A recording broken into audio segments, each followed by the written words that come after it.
Call to order. Let's start with the Pledge of Allegiance. I pledge allegiance to the flag of the United States of America and to the republic for which it stands, one nation, under God, indivisible, with liberty and justice for all. Roll call. Mr. Barnaro, Here. Mr. Fernandez, Here. Mr. Grady, McNair, Here. Mr. Olinda. Here. Mr. Paradis. Here. You have a quorum. Okay. So I think everybody knows the last meeting, we had some discussions about the police department budget. You guys are requesting two more officers. And then we had some questions really with regards to overtime. So I guess you guys put a package together. You guys can, whatever you want to present to us, go ahead. If you'll indulge me to make an opening statement, because I wrote it and I felt I should read it out loud. Okay, it's okay. Good evening, and thank you for taking the time this evening to meet with us as we come together to review our proposed budget request for the upcoming fiscal year. I want to begin by acknowledging the vital role this board plays in ensuring that our department has the resources necessary to keep our community safe, supported, and well served. The mission of the Berlin Police Department remains steadfast to enforce the law and provide professional, fair, and community-oriented public safety services. However, the demands on modern law enforcement continue to evolve, both in complexity and in scope. To meet those growing needs, a properly structured and adequately supported budget is essential. This year's budget request has been developed with a focus on responsible planning, operational efficiency, and long-term sustainability. Our priorities reflect the core needs of the department, maintaining adequate staffing levels for a growing community, continuing the department's development into the year 5 of our 5-year strategic plan, and investing in initiatives that improve safety outcomes for both the public and our officers. Throughout this process, we have remained mindful of our responsibility to the taxpayers and have worked to balance operational needs with fiscal discipline. The request is not about growth. It is about sustainability. The Police Commission adopted a 5-year staffing plan with a goal of 50 sworn officers. We are in year 5 and currently staffed at 47. Proving 2 positions does not exceed that goal. It still leaves us 1 short. What it does accomplish is operational stability, compliance with state mandates, reduced overtime exposure, improved officer wellness, and better service to our residents. Delaying the adjustment does not eliminate the need. It simply shifts strain onto the existing workforce and postpones alignment with a plan already adopted. This is a measured, responsible, and data-supported budget request. As we walk through this year's request, we welcome your questions, input, and collaboration. Your partnership is instrumental in helping us align our resources with the most critical public safety priorities and ensuring that we continue to meet the expectations of our residents, businesses, and visitors. Enclosed the books that you have, you will find updated justification statements in response to a list of your questions that were provided to us by the finance director for items included in this year's budget proposal, as well as supplementary documents prepared in anticipation of questions you may have. These materials are intended to support our discussion today, and we are happy to provide any additional details or clarification you may need or request. On behalf of the Deputy Chief and our command staff and myself, thank you for the opportunity to continue this important dialogue. Thank you. Thank you, Chief.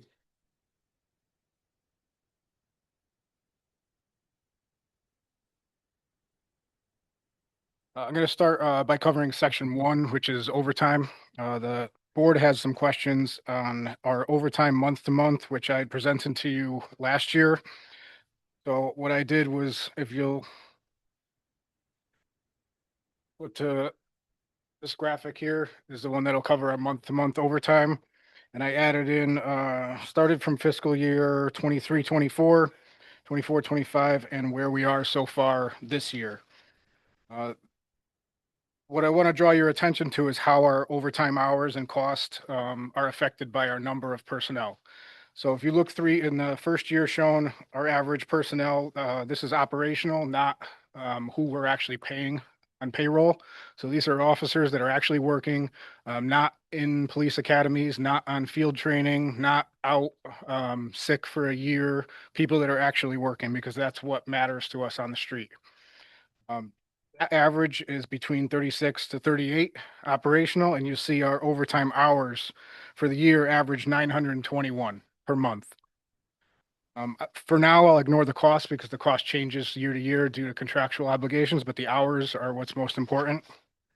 If we go to the next year, our staffing begins to rebound a little bit, and this is in part due to the 2 additional officers that we hired and in that year.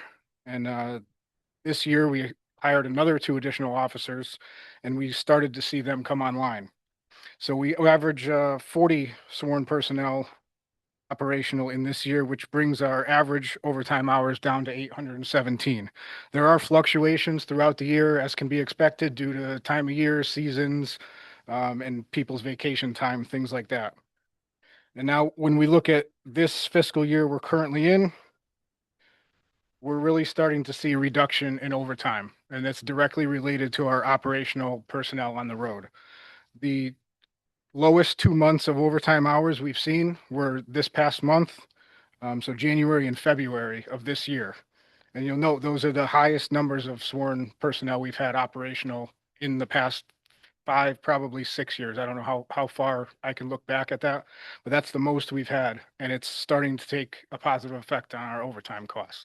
This is the overall goal, to cut overtime costs, reduce burden on our officers on the road, increase officer wellness, and provide us a little flexibility to provide different opportunities for policing for the community. Our minimum staffing is adequate. Adequate is not something that we strive for in producing public safety for the community. I think there was part of the overtime question was also how much of that budgetary overtime is related to dispatch. So we have one overtime line item. It's not separated on our budget for police and dispatch. It's all together. We're one department. So 3 years ago, we were at $85,000 for dispatch. Last fiscal year was $87,000, and currently through March 1st, we're at $43,000. So that dispatch overtime number has come down. Tom, Dispatcher Farr, we'll talk a little bit more about that later. We have had that reduction due to the renovation costs that we no longer have, and he'll talk a little bit more about needs. And like I said, last year, you'll see that same graphic at the bottom of this page, where some of our overtime is not staffing dependent. It's going to be there regardless of how many people we employ.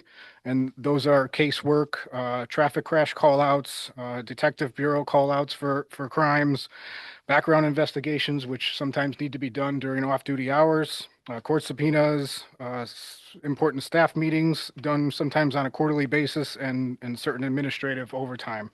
Things that are staffing dependent, which these numbers will reduce with increased staffing. And that is providing DARE officers for our schools, firearms training days, because firearms is a required training. But if we have more people on the road, it costs less in overtime to do that training.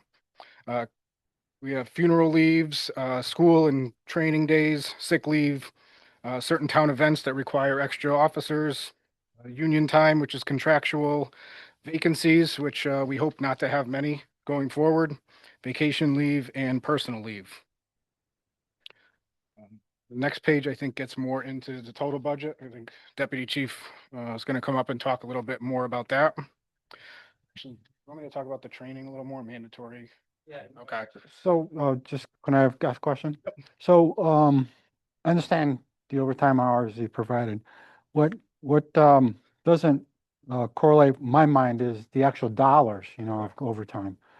They've been going up. Yes. Okay, so you're saying there's possibly other factors that are creating the higher overtime because, based on your officer day-to-day overtime, you're saying it's going down. So there's other things that is driving those dollars up. Correct. So the hours, which I was discussing in those month to months, is definitely on a downward trend due to staffing. If you look at the last page that I handed out individually, this is going to be our department's overtime budget versus actual for the last, I don't know how many years I went back, 8, 9 years. If you look Before we saw the drastic jump in overtime cost in that actual column, which was about fiscal 22 to 23 is where we saw that jump. That's directly related to the lowest staffing that we've had during this time period. Coming out of that low staffing, we're looking at fiscal 25, which was last year. Last year, that overtime came down $170,000. And that's with increased contractual benefit increases year over year at, Evan, would you say average 3% a year over this time period, probably 8 years, if you were to average it? I would say at least 3. Yeah. Okay. So there is going to be a cost increase, obviously built in due to Sure. contract. Sure. Do you have for 25, 26, do you have a year-to-date number? The question. You do have a year to date, yeah. Yeah. Yeah, we have the year to date, looks like it was 373, 122. That's as of March 1st, which as a percentage leaves 32.2% left in that overtime line item, which is, to be honest, 1% under target at this point. Well, this kind of falls into what we were expecting to see, and that's why we asked the questions, because we've been given them more staff. We gave you another officer last year, but it's been 5 altogether in the past Yes. 5 years. So when the budget popped up this year, back to 650,000 for overtime, it kind of sent little red flags up that, we're giving you guys the officers, but we're not seeing the reduction in overtime. We're only looking at the 550 number. It's being what that's why we did it last year. And the 550 number, I don't know what the additional officers and what you're showing us here should be sufficient this year, especially based on a 373. So that's almost resolves that question right now. You want to answer that? So before you, sorry. So you guys are sending at 379. Don't go anywhere. I might need you. Yeah, don't. But on your sheet, it says 399. That's of February, the beginning of March. There is a little bit of a lag between our in-house scheduling software, which I pull my numbers from, and the department finance numbers which comes from budget worksheet. That's what I couldn't tell you 100% accuracy that's where that comes from, but I believe that is what that is. Okay. There may be a week or two that hasn't gone through payroll on this, but I see it on our scheduling software end. Yeah. That makes sense. The budget V actual that we had was as of the last day of last month. And so at that period of time, we're pretty much right on the 550 within a 1%. So I'm just going to give you some more of the nuts and bolts, because I think what you're kind of asking is, what are you spending your overtime on right now? And so I'll give you a couple of those numbers just so you can see what our number is this year. And I can tell you that, last year it was cut back about 100,000 and the number was 550. And that's a pretty good number, because we're pretty much dead on it this year. And there's a couple issues to talk about. One of those is related to dispatch, and we'll get to that in a little bit. But let me tell you what our numbers are Just kind of before you- focused before you- on. Before you continue, one of the things that, in one of our last meetings, during our finance regular meeting, somebody said that there was $100,000 risk to that 550 for the year. I think. There's a what? In other words, you needed to get this, you're going to be at 650 by the end of the year. So I guess I want to get that cleared up, so that, We're not going to be at 650 Okay. by the end of the year. okay. I think that is what's in the projected budget, though, is the same. Yeah. No, but So that's why we. Yes. That's what triggered everything with the concern for the overtime. So some of that is related to our concerns that we have in dispatching, and we'll get to that in just a little bit. So let me tell you what we're spending our overtime on this year and what are some of the drivers for overtime. So some of the drivers that we have are basically, they're contractual. So this is stuff we're going to have every year. You can't get away from it. Raises are built in obviously every year, so that stuff goes up. Some of the things that we have to pay for every year include things like vacation, sick, and personal days. So for instance, this fiscal year so far, we've spent almost 81,000 in covering vacations. we've spent almost 64,000 covering for sick time. We've spent about $23,000 covering for personal days. Some of the other things, and in the last couple of years, supervisor overtime has been a bit of an issue. This year, we have one supervisor that's been out for the majority of this year, based on a pending investigation. That's cost about $50,000 to date. We have a second sergeant that just went on medical leave to have some surgery, and that sergeant will be coming back on light duty, but that spot in patrol will need to be filled for anywhere from 2 to 4 months, and that's 3 days a week at time and a half sergeant's weight. And we had a similar situation last year. We had a couple sergeants with medical issues that were out, and we did have a couple other ones this year, but they were shorter terms for some minor surgery. So that's one of our drivers. And then we have some smaller items that pop up, but through the year they collect. Like storms, for instance, we'll put extra personnel on during some storms. That's cost us a little over $3,000 this year. Casework. An officer has to finish a report before they go because it's a criminal arrest or a DUI or a domestic or something. That's running a little over $15,000 for this year. Town events, they want us to staff polling places, things like that, or another town event we put officers at. That's a little over $7,000. Like the lieutenant was saying, one of our big drivers for overtime is dispatch overtime, and that's something that we're probably going to have more conversations apart as we go. And I'll tell you what we've done so far to try and address that issue with dispatch. But one of the things we tried to do to reduce our overtime for this year is we recently made an acting sergeant, because having 2 sergeants out is very difficult. So we took one officer that works within the police department, and it happens to be a position that won't create overtime during that period of time. So it wasn't another patrol person. And for a period of time to be determined, we now have them operating as an active sergeant, an acting sergeant, which will reduce the amount of overtime for a period of time. So hopefully that helps a little bit. But dispatch overtime. So far, last year we spent almost $90,000, about $88,000 in overtime for dispatch.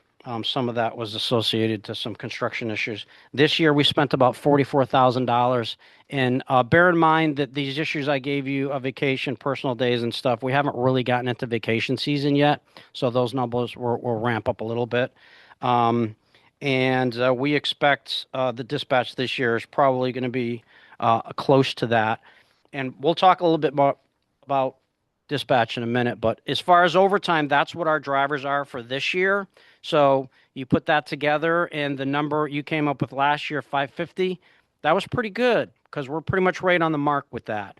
So the additional staffing certainly has helped with that. But unfortunately, there's always stuff that's going to create overtime, and that's police work, you know. Well, see, And the issue became that the 550 was good last year, but now it became 650 this year. So we're looking at it like, wait a minute, we did the FOI that was supposed to relieve some of the overtime. Mhm. We did the additional officer, and then we open up the budget and it's 100,000 higher. So if you guys are good with the 550 again, I don't really. we are good with the 550 if we keep it as status quo. And really any increase in that would be to cover more time in dispatch, to have 2 officers if that was something that we chose to do. And that's a conversation we need to have now as well. And just see if we have any more overtime questions first, and then we can move on to. I think we tell the Board of Ed, just like we tell the Board of Ed, we tell you guys too, when we set up the budget for the year, when you put extra in, everybody has to pay for that. Mhm. So if everybody does that, we're raising the taxes on something that might not happen. Throughout the year, we do fund balance, we do adjustments all the time. So it's not like if you go Yeah. over the 550, We understand. send everybody home. Yeah, we understand the budget restraints. Certainly we can have more conversations about that. But as far as what we're doing right now, that number is working for us. And That's I appreciate, perfect. you know, the all the information you provided. Yeah. And it sounds like it's a changing environment too, because I would think in those earlier years, you had to deal with some of this also. So it can't Right. be, it's not one for one that you're Right. going, because you had vacation, you had. personal Absolutely. time. Yeah. So you had a lot of that in the earlier years too. Right. So, Lieutenant Martin's going to talk a little bit more about staffing okay. versus who's actually available to work as well. And that's something that we need to look at. Like right now, we technically have 47 officers, but we don't have 47 officers available. 2 we just hired. They're sitting around waiting to go to the academy, so I think, do you have any more overtime questions, or did you have anything else? All right, why don't you finish that? No, thank you. So you guys could work, you guys, As long as we don't make any changes for dispatch, and that's something that we kind of need. separate issue. We should. It doesn't get all mashed together, because sometimes it gets harder to do. If we're talking about police overtime, 550 has worked for us this Right. year.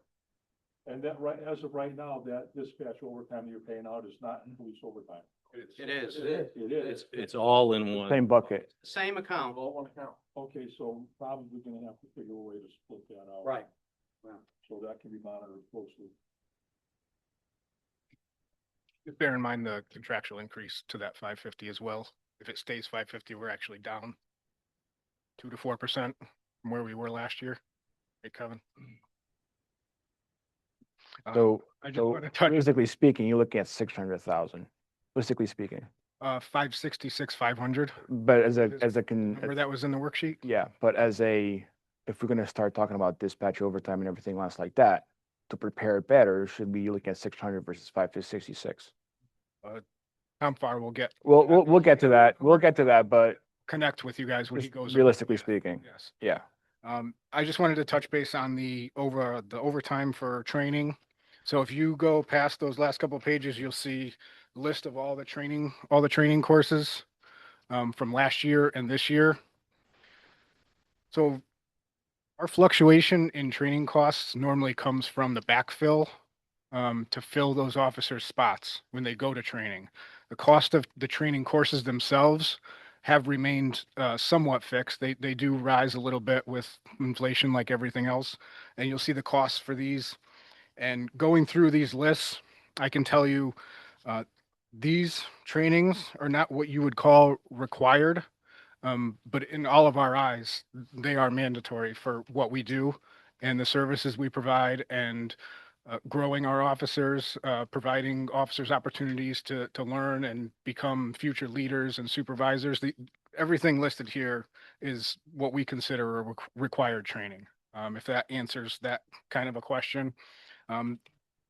The flexible cost comes in our numbers. When we send people to training with our numbers lower, that backfill causes overtime, which increases our cost at time and a half.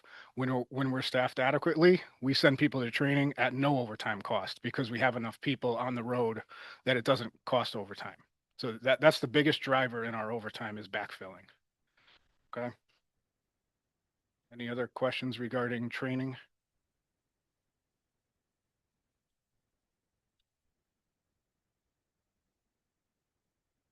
We're gonna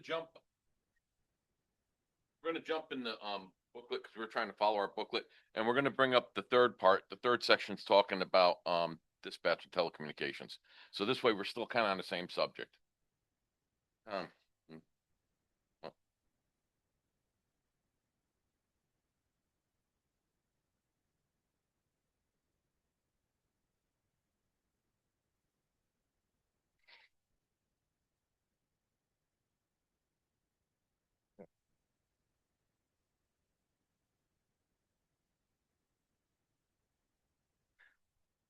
All right, so we look at the third section. The first question that we got from the finance director is the current level of dispatchers sufficient? If there's nothing going on, yes.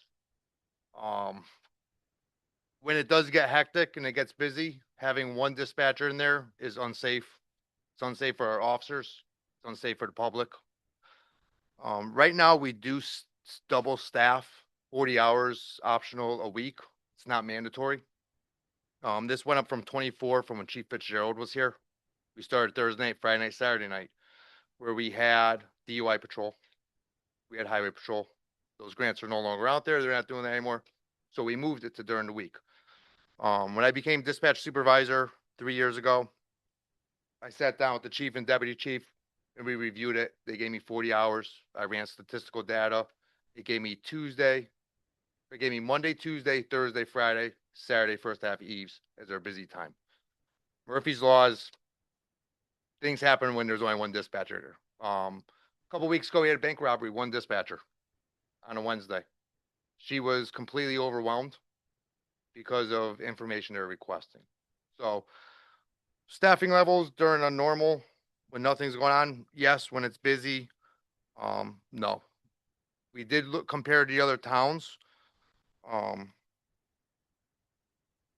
We're asked to do comparison to the other towns, so we'll go over that a little bit. We're asked about Cheshire, Cromwell, Newington, Rock Hill, and Weathersfield.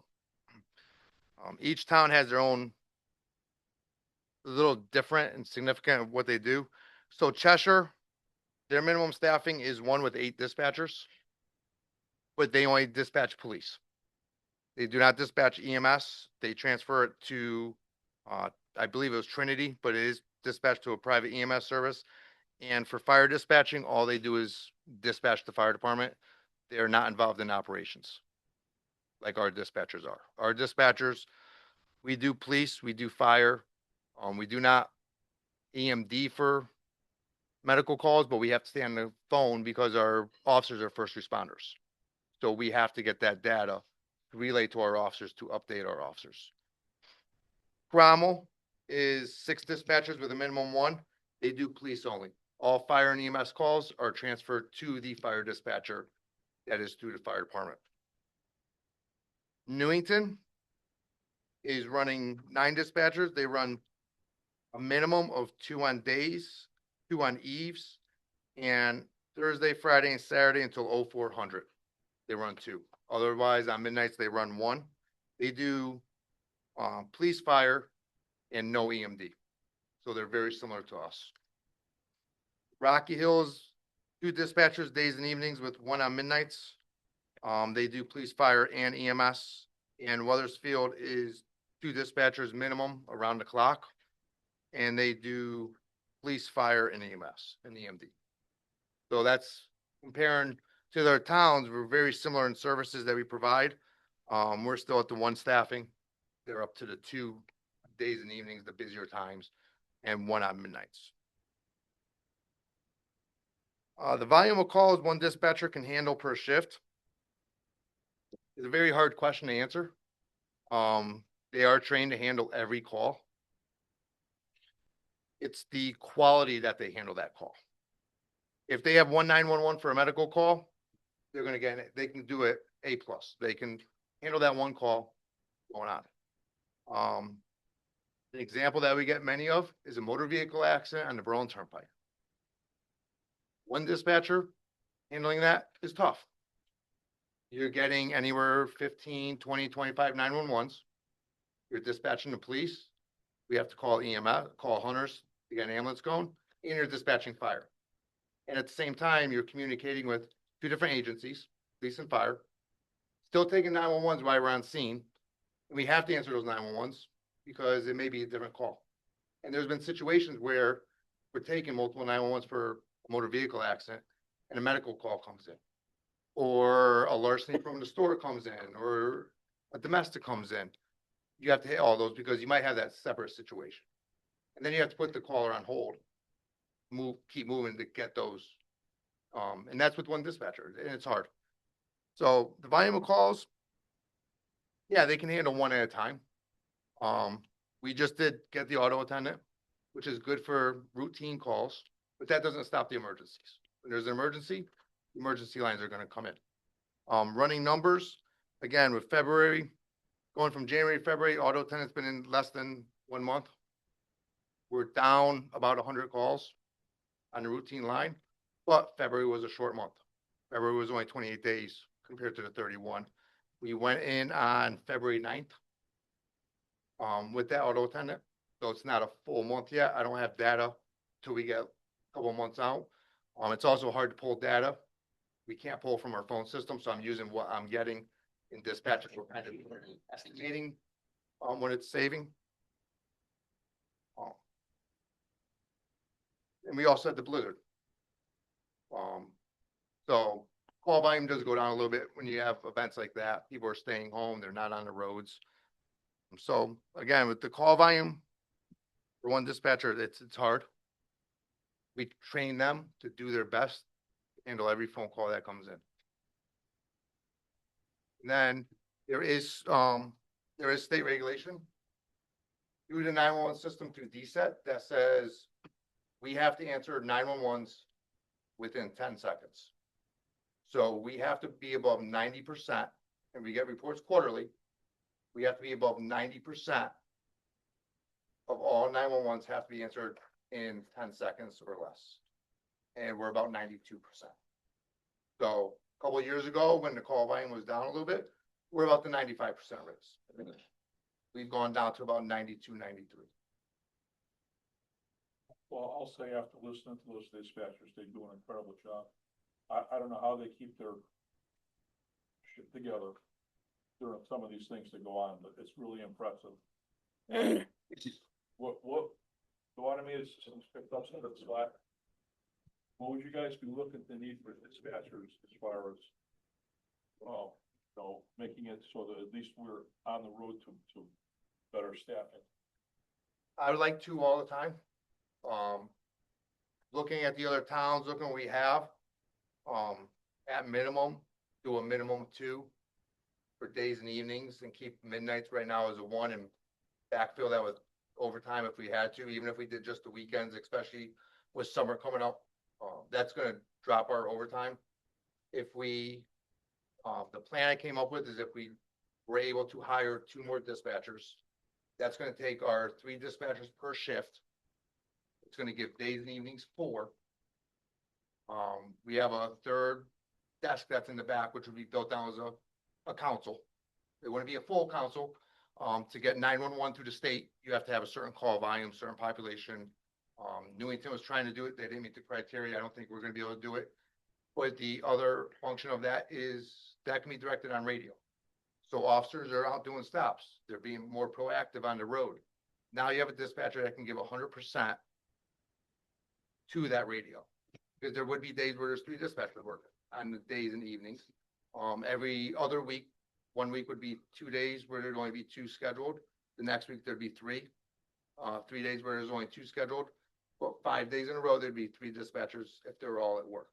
So when they are out there being proactive, doing motor vehicle stops, we do get a larger event in town. If it's a fire, that dispatcher on the back can put 100% concentration on the radio to the fire department. When they're doing motor vehicle stops, 100% concentration while the other 2 dispatchers are answering phones, dealing with routines, dealing with 911s. That back dispatcher can put that 100% and run those plates and make sure the officers are safe. And it gives 2 people in there too, instead of one person sitting in dispatch on an evening shift, that one's on the road. If that person had a medical condition or something happened, even on midnights, you have one dispatcher in there, it could be hours before they're found. And just everything that's happening in society nowadays it's changing. So it's a lot more work on us. Technologies is great, but it's more work on us using that technology to be more proactive out in the public. Does what's in the budget proposed address what you're asking for, the additional dispatch? It does not. It does not. It does not. And what is the average salary per dispatch as you would hire? So again, I'd have to talk to Kevin to get exact numbers. But from doing some quick calculations on an entry-level dispatcher using 39% for fringe benefits, because the first year they do not get a 401. They can contribute to their 457 off of their own pay. The town doesn't meet their contribution for 1 year. First year employee at entry level would be just over $92,000.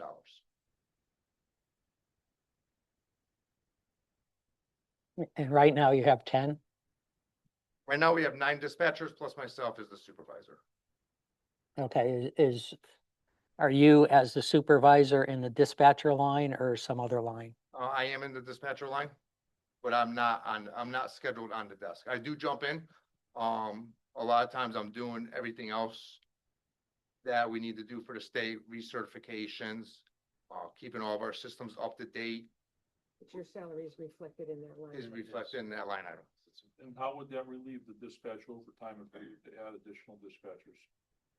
So right now, Monday, Tuesday, Thursday, from 11 a.m. to 7 p.m., we double staff. On Fridays, it's from 11 a.m. to 11 p.m. And on Saturdays, evenings, it's from 3 p.m. to 7 p.m. Most of those days, there'd be 3 dispatchers working, so even if a dispatcher did take a day off, it would create no overtime. We'd still have our 2 minimum staffing in the center, which would be no overtime. Do you guys order in or ask right now? Right now, that second dispatch is optional. We do not order in on it. The only time we order in, because we are a minimum 1, is if it goes below 1. So right now I do have 1 vacancy. We are hiring to close. We already had the closing. We're gonna start working on that for the 1 vacancy. But if we had a vacancy, or if 2 people were out, if someone was out on medical and someone took the day off, now if no one signs up for the overtime, it would go to ordering. So it'd be forced to work. And that, speaking with the other departments that do the 2 minimum at only 9 dispatchers, their problem that they're starting to see is burnout, because there's a lot of order-ins. Dispatchers aren't happy. They are leaving those agencies. So they are gonna come on a shortfall. It's stressful being a dispatcher. You have officers on the road. Say there's 20 calls and there's 4 officers on the road. Each officer deals with 5 calls. The dispatcher deals with all 20. Plus everything else that may not be going out there. EMS calls where it's only the ambulance going, the fire calls and stuff like that. How many patrols do we have on a shift right now? How many patrol officers? Yes. We could, 3 per shift? it depends. It's a minimum 3 officer, sergeant. We could have 4 or 5, depending on the staffing level for that day. So recently, one of the shifts that does have, some more officers on it have been having an average of 5 to 6 patrol officers on the road. And we have 1 dispatcher handling that shift. And it's a younger shift. So they are out being proactive. They are making the motor vehicle stops. They are making the arrests.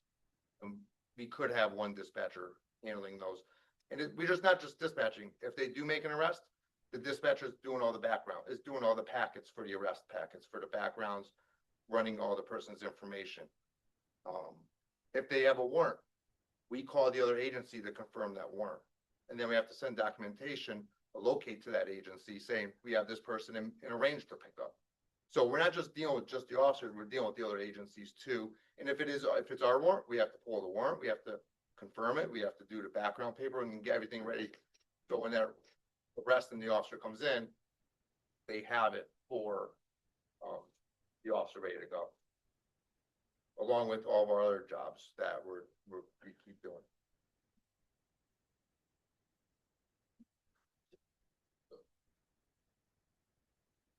So if, just a quick question, so, if we had budget constraints, say, would you guys go 1 officer and 1 dispatcher as opposed to 2 officers? I mean, based on what I'm hearing, We cannot have officers in dispatch. no, no, no, what No, I'm. no, no, no, no, no. I'm saying is, Ratio. Additional officers, 1 officer, not 1 dispatch. Budget request for next year. So obviously, we've been sufficiently concerned about this issue over the years that we've been trying to deal with it, essentially just with overtime. So, and that's why the chief and I had increased that to 40 hours a week. And it wasn't necessarily our intention to come in here and throw this on you that we need a bunch of extra people and stuff. But we were, Hey, we were more trying to raise awareness so that for future budgets, we could deal with that. We understand the constraints. But we do need to do something, and we've been just using overtime to do that. But like I said, right now we're coming in very close to the line. I'm not sure we could afford to do anything else. We do 40 hours a week. We could probably do more if we had more. We do need to look at additional staffing at some point. And it would take some time to figure out how we're going to do that and make sure they're placed properly in the proper times. But like I said, we're really just trying to deal with it kind of with overtime. And I think that's what we were trying to compensate for with some additional funds in I it. mean, from somebody who's, doesn't know your whole operation, Right. all I was saying is that for this year's upcoming budget, right? Right. Instead of 2 officers, use 1 officer and hire a full-time dispatcher, because I see more urgency on a dispatcher than the officer. Honestly, I think that's Truth be told, yeah. I think that's a pretty good option. We would be happy with that. Is that 93,000 more or less accurate? The 39% in fringe? Is it a close ballpark? I think that's fair. Yeah. Fair. I think the officer would cost a lot more Yeah. per year because you have a much more outlay in training and uniforms, equipment, and everything. You don't have that with the dispatcher. They do have to go through a lot of certification training and stuff, but certainly it would cost a lot less instead of 2 officers to have 1 officer and 1 dispatcher. And then that 1 dispatcher, we would just have to discuss how can we can deploy them to get them in position to cover as many spots as possible where we only have 1 dispatcher. So that's something we would have to give some thought to. But I think that we certainly would, that would be a great option. I personally would probably rather see the 1 additional officer and a dispatcher because we're kind of killing 2 birds with 1 stone with The that. guy doesn't have any more hair. His hair has been on fire, right? But you guys pulled it all out. Rough numbers, you're talking about roughly 150,000 for. a new I'm not- yeah. officer And roughly. I'm just 100,000. trying to. My Right. thing is, Right. I mean, obviously they're short. They got 1 person at dispatch. I can't see that. That's dangerous. Yep. Yeah, dispatch is tough. And Guys want to go to 50, whatever, but I would much rather see taking 2 dispatchers on this year. Right. And we certainly understand budgets and we're not trying to do it all at once. That's why we try to do a little bit at a time. And this is an ongoing process and No. You guys got close. Right. But putting 2 more officers on this year is not gonna help dispatch at all. And putting 1 on and 1 dispatcher is only gonna be minimum help. Right. Putting 2 dispatchers on Yeah. and waiting till next year to add the officers, I think is probably gonna be a much more, of value to the townspeople. As far as safety. I can't see 1 person in there. I listen to those guys and it's like, oh my God, I don't know how they do this. Yeah, we definitely, and that's something that the fire department would be the first one to come in here and tell you we need more dispatchers. So, if we had our druthers, would rather get an officer and a dispatcher. So that would, So we have 2 police officers waiting to go to the academy, right? we do. That's 46 and 47. And then we have at least 1 more in FTO, if not 2. Okay. There's one that just cleared on their own, and there's another one. One's on FTO, 1 cleared on their own, and 1 is still on FTO. So we're basically down 3, plus we have 1 out on admin leave. I believe is 1 out. timetable for that to return? I don't know. No. And there's 1 more that's going to be out for anywhere from 2 to 4 months, another sergeant. So we'll be down a bit, depending on how it goes. Okay. So, and those things are always going to happen. We have an officer that we know is leaving soon for moving out of state. That's 1 hit. And we have another officer that could retire any day now. That's probably going to drop. Right. And so that's just, we face that constantly. It's always the up and I'm down. doing math in my head. I think the best scenario, most appropriate for the town, it would be 1 officer and 2 dispatchers. That's Well, in a perfect world. well, the perfect in a world, you perfect guys world. get 5 cops and. We understand this isn't a perfect world Not a and, perfect and, world, but- like I said, we're just trying to be reasonable and Yeah. you guys have a difficult job to do and we're not trying to make it harder, although we just did. It's up- So, Not really. The way I'm looking at the extra officers, we're not there yet even. And the immediate need for dispatchers, we can get them in service right away. If we go with 2 more officers, then that is locked in the budget. I agree with it. Taxpayers are paying for 47 Yeah. officers.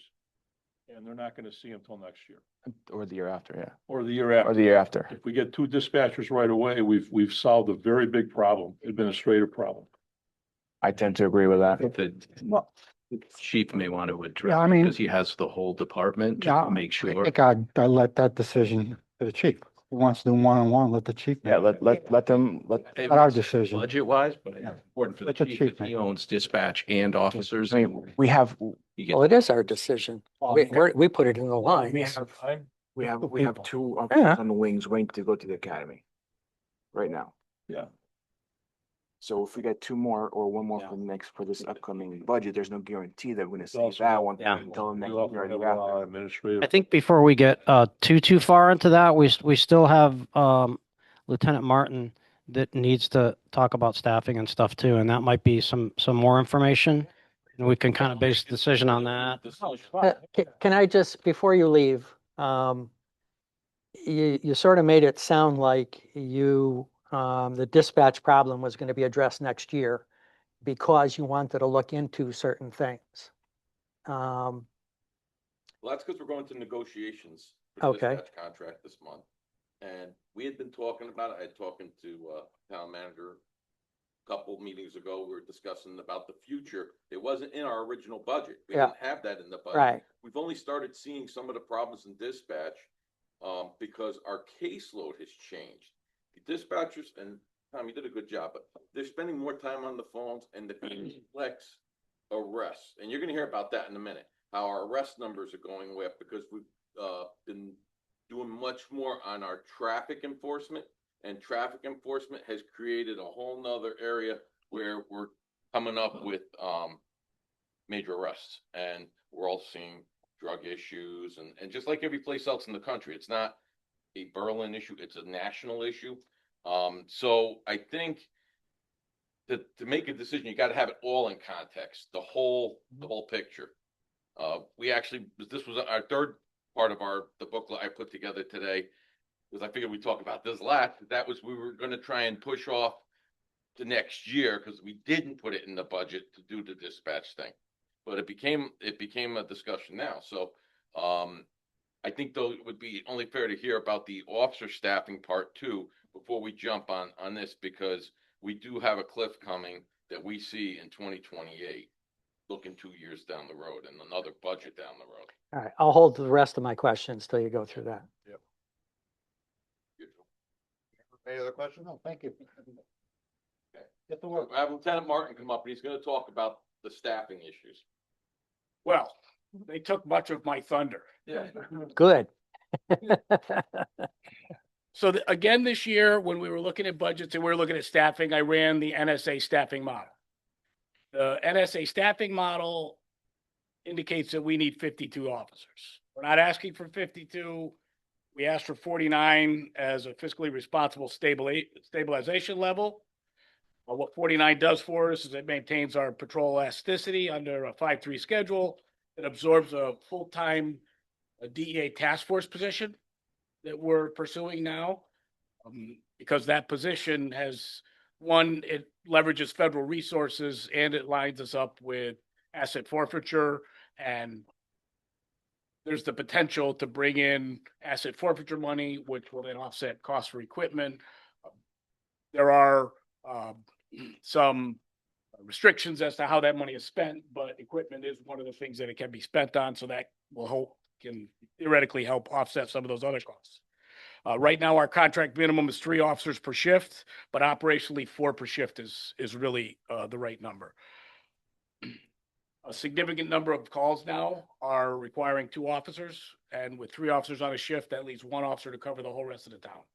And that's really not, it's not a sustainable operation to have 1 officer free. If you look, all the data that I provided in the book, if you look at the NSA staffing analysis, the number of arrests, these are current numbers. These are 24, 25 numbers, 515 arrests. When I ran this model last year, we had done 243 arrests. So we've more than doubled the number of arrests. Arrests are time consuming.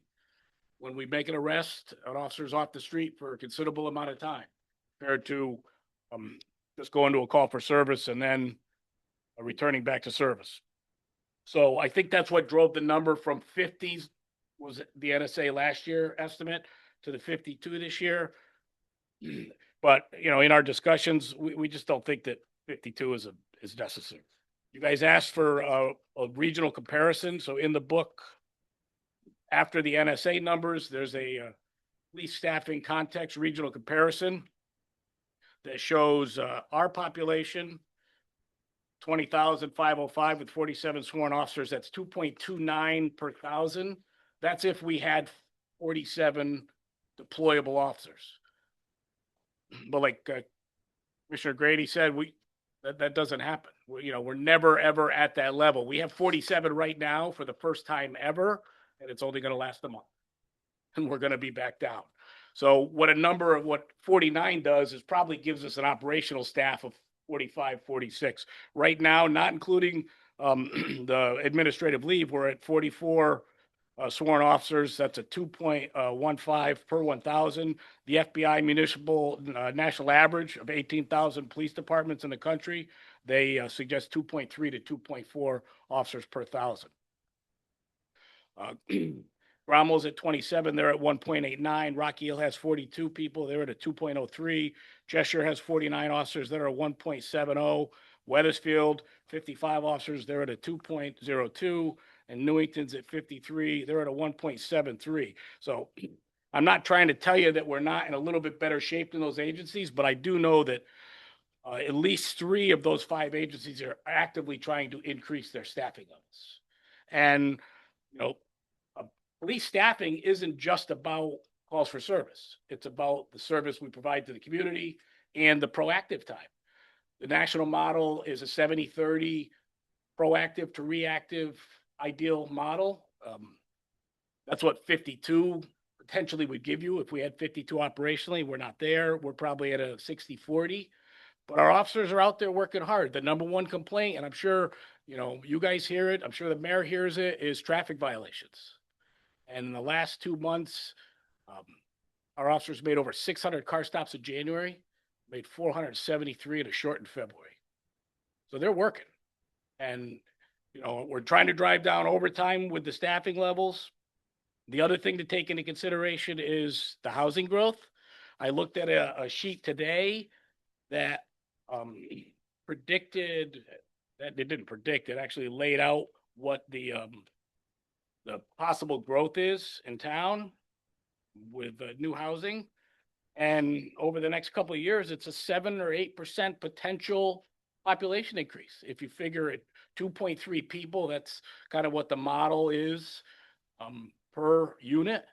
And, we're talking about a lot of units being built on the turnpike, which is going to increase turnpike traffic, which, in turn is going to increase crashes, and all of those things that go with it. The elephant in the room that doesn't get talked about enough is July of 2028. It takes us a year to hire and train one officer. And July of 2028 is a huge concern. We have the potential to lose a lot of officers when a lot of people become eligible to retire because we effectively cut off our attrition when the town opted to go to a pension. So there has been no normal attrition for the last 5 years. There really have been no retirements. We've had people leave, they've left law enforcement, or they go to a different agency, they move, those kind of things. But there's been no normal attrition. And Drew O'Leary, who's the president of the union, would like to speak on this for a minute. So I'd like to turn it over to him if that's all right with you guys. Just a quick question. Yeah. On the model, is it standard that you don't include overtime in that model? Yeah. You came up with 52, but there's no overtime. That model is, so you just input the data and that it all does it in the background. It's not something that I massage the numbers. But it doesn't address overtime. It does not address overtime. The other thing I'm noticing is that you have the regional service centers here, and we're higher than every other surrounding town, and some of it by a considerable amount. We are, yes. But that doesn't mean that they're providing good police services. That just means they have lower numbers. I don't hear of any bad things happening in these other towns. And the other thing is, why is the assumption that because they're eligible to retire, they would just, everybody up and leave on January or July 1st, 2028. There would be a motivation to do that. If they're happy, they're gonna stay on and they're gonna increase their pension. So what would be the motivation to just walk out the door, everybody on that same day? Well, there's many If of they're us. happy, they're not gonna. No, that's not necessarily For true. the older ones, maybe, Right. but That's a, if they're happy, they're not gonna.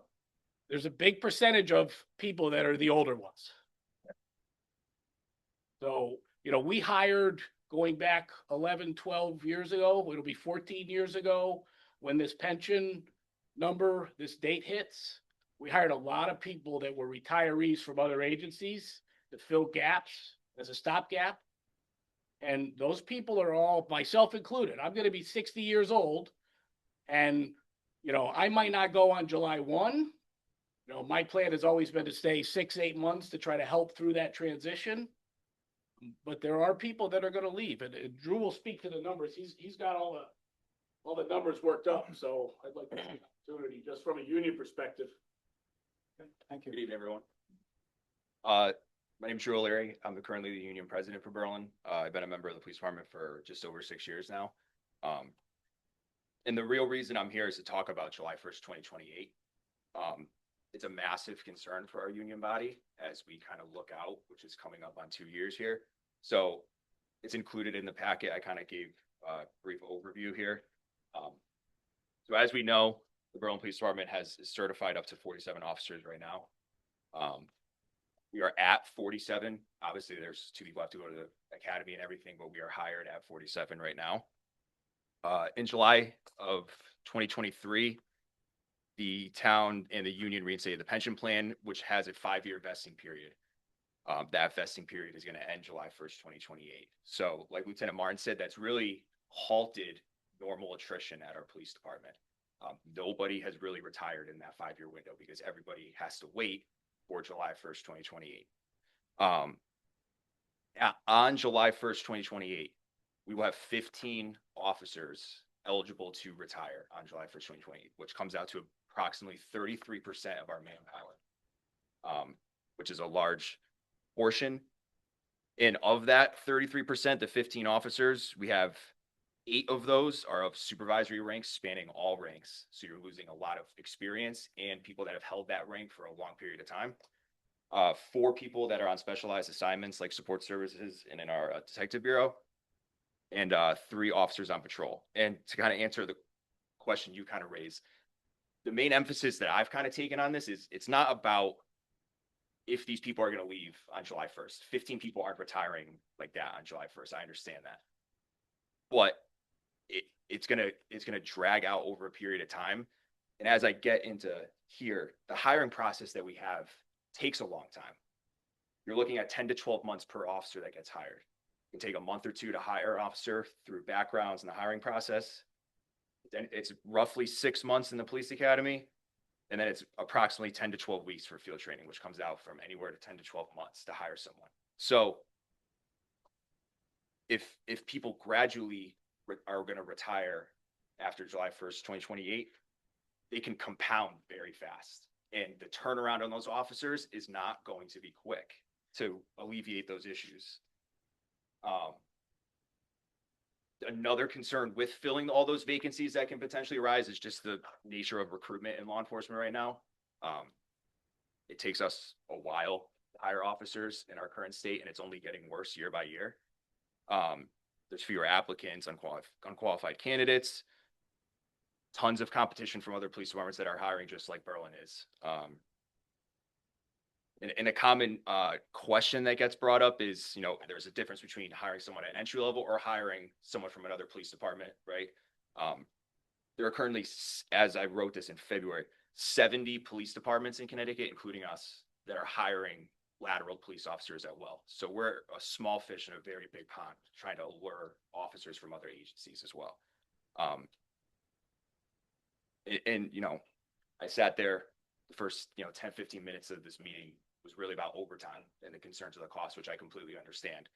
But if we're talking about losing this many officers in the future, that number is going to go up. That's just my perspective as a 6-year patrol officer looking at it, which is a concern. And that's why, I wanted to come up here and speak of, I understand the budget and everything, but when we're talking about increased staffing, this needs to be a kind of a concern on the mindset, I believe, of the board, because it's come this July, we're looking 2 years out. And as I said, it takes a year to spin these officers out to where they're actually on the road and working and contributing and serving the town.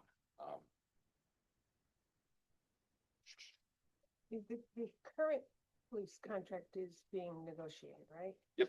How, is it 4 years still? Is it a 4 year? Every 3 years is the contract. Yep. Has there been any thought to addressing this issue during the negotiations somehow? Yes, we're very early in the stages, but it's definitely going to be something that's discussed for sure. Just at this point, really just possible avenues to try to, from the union standpoint of working with the town to try to, make sure this isn't as bad of an issue as it can be.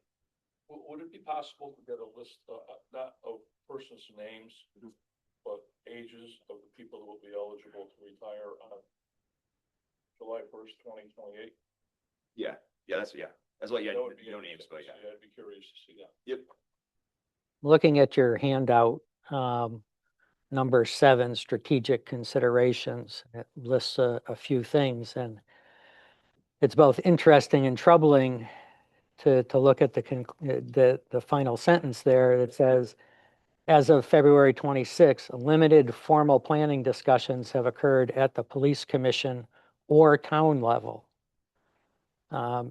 Seems to me that this is not something that has just popped up or we just figured it out now. And I'm very surprised to that, hear. Obviously, through the years since 2023, we've increased our staffing, obviously, because it's been approved by the board, which is obviously beneficial to look, the more it goes up, it's only going to assist this better. But Yeah, no, but my question, you're referring to the police commission and the town level, which I imagine is the police department. Chief McNally, Deputy Chief Gallup, and Lieutenant Martin have spoken about this issue before. I've watched their meetings and everything, and they've addressed this over the years. Okay, so the police commission has not addressed it. It's not that they haven't addressed it. I'm not saying that. It's just been brought up in the meetings. And as we stand here right now, there hasn't been much discussion from my perspective on this issue.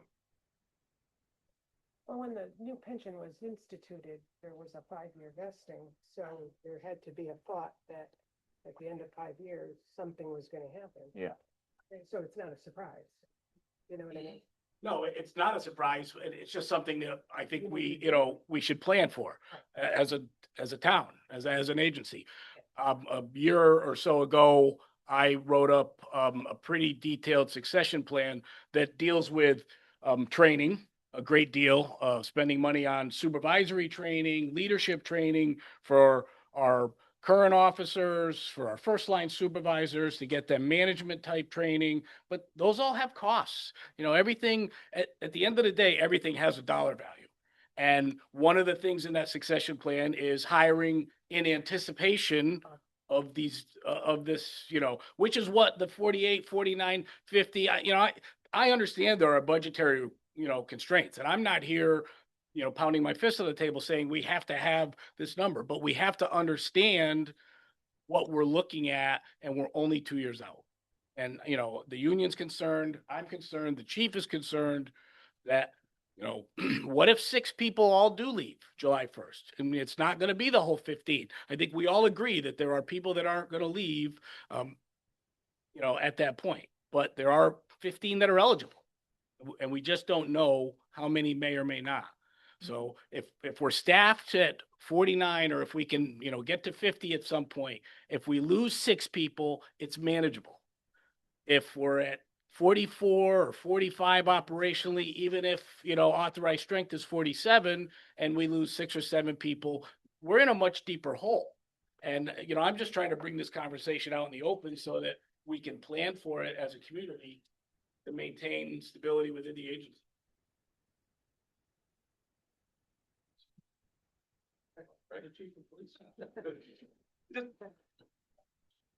Listening to Officer and Lieutenant Martin. So 5 years ago, when I came here, you had 38 officers, and we were in a huge hiring deficit. And I think it was actually easier 5 years ago to get possible candidates for hiring than it is today. It is no secret that people in college are not looking at careers in law enforcement. I teach at 2 universities. Our classes are cut. Our class sizes are very small. Law enforcement has gotten a real black eye over the past few years, not only in the state of Connecticut, but across the country. So we have to pride ourselves in some of the things that we do, some of the activities that we offer our officers, which we use as recruiting tools. You know, hey, come here to Berlin, and on one weekend you can get on a ATV, because we have ATV guys watching the mountainside and going out to the reservoirs and all, or come to us because, you know, we have mountain bikes that we deploy sometimes with our officers. And young people, they're not looking at want ads.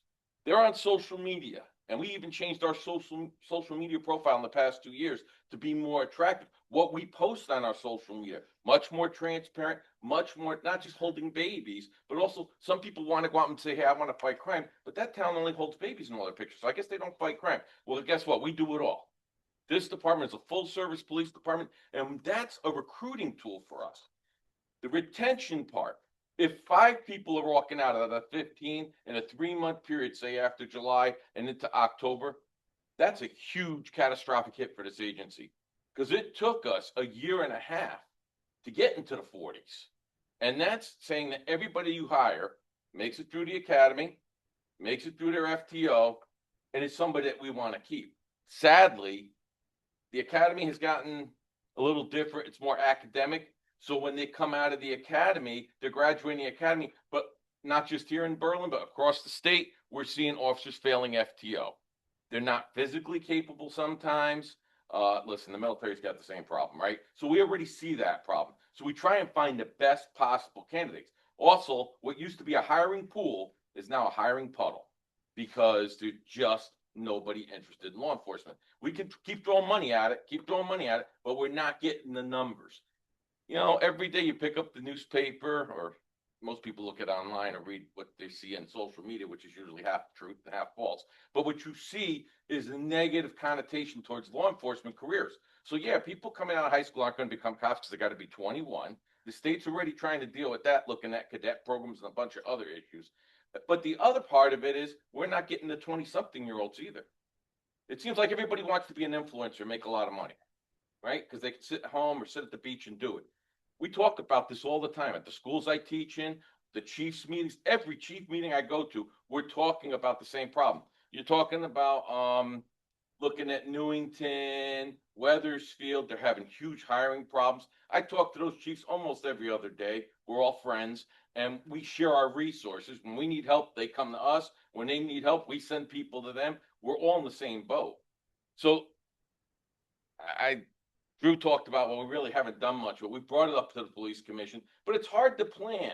It's hard to plan when you're looking at, okay, this is going to cost people money too, the tax end of it. We understand the tax end of it.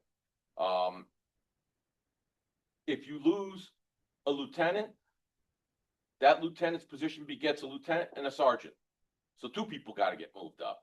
And if you lose a couple sergeants, that's a couple patrolmen. And where's the majority of your workforce? Your workforce is patrol. One of the other things I think Lieutenant Martin mentioned, you know, 7 years ago, 6 years ago, you were looking at trying to hire already certified police officers. We've put out regularly looking for certified officers, because we know we have an opening coming up in April.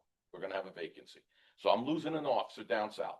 So what's going to happen is we're already trying to find somebody that's already certified, so we can get them in and fill the hole without having to wait that whole year. The officers that we talked about last year, almost the same week last year, are just coming onto the road now. And we've been successful with our officers not dropping out. So we're actually doing pretty well compared to the surrounding towns who are having real problems struggling keeping their officers. But a couple things happen. First of all, we got a pension, and that pension's huge. It's a huge attractant. The second thing is that our officers, when they go places to schools or they go to the other other agencies to talk, there's a lot to be said about people saying, hey, those Berlin officers got their stuff together. Word of mouth is important. We're looking at a guy right now from Norwich, Connecticut. He went to Norwich. He's one of their best officers. And he says, I want to come to Berlin to work. Why is it? Because he's heard that Berlin's a better place. Norwich has got some issues, right? So he's going to try to come nuts, and we're actually doing background on him. Maybe he'll fill our spot in April. So that speaks volumes too. That you can't put a price tag on. These are every part of this discussion tonight is all inherent on our strategic plan and also the winds of change. Now, I'm not even going to talk about Homeland Security because they're not funded right now. And just today, I'm getting all kinds of information from intelligence and all, just like every other chief, about stepping up our patrols on critical infrastructure and things like that, right? We did that after 9/11 for a long period of time. And then we started shrinking, time, distance, and forget things. And now all of a sudden, look what's happening out there. So hopefully this is a short-term problem, but we also have to start planning for the future on that too. Not too many people in this field have 40 plus years in like me. And young people come into this career field, you're lucky if you're getting 10 good years. If they're talking about 20 to 25 years and then they're leaving. So we want that investment. We want the officer that wants to be here 20, 25 years, not somebody who wants to be here 10 years. So we're very selective in who we hire. And then we have to develop them to keep them fresh. If you don't develop officers, they get stale, they get out of the field, or they go someplace else. And these are all other things that we don't put in our paperwork and all, but we have to look at. So yeah, we are concerned about after July 1st, 2028. I know some of those guys, like Mr. Grady, and wants the ages. When you get the ages, you're going to see some of these officers. There's people right now that are hanging in because they would have been gone if they didn't have the pension that they could get to. They would have already been gone. Second career people. Our average patrol officer right now has under 5 years on the department, and they're very aggressive out there, and they're doing a great job. We're trying to. We're making big changes in our traffic in our area, but that's a monthly concern. That's what we respond to. And young officers tend to be more aggressive, so you get some complaints and you got activities and stuff like that. It takes a while. Seasoning takes a while. We can't make the clock go faster. That's the concern. That's the concern the union's telling us right now too. They're concerned. They're concerned that the 7 and 8 year, 9 year veterans come 2028 are going to get slammed if people leave. And I kind of understand what their concern is. The job has changed dramatically. So, any questions, comments, criticisms, anything? No, I think, appreciate the package that you guys gave us, and you gave us a very comprehensive review of it, and it took a lot of work. So thank you very much. And Team effort. there's nobody more than we support you guys 100%. So. Yeah, we weren't, I said that. We weren't really looking to deal with the dispatch situation until the next budget year, because as we started seeing what was happening, we'd already submitted our budget request. So now we have to make some changes. It's printed on paper, not rock, Yeah. not in stone. Thank you. Thank you. Thanks, guys. Anything else for me? Thank you. Appreciate it. Thank you.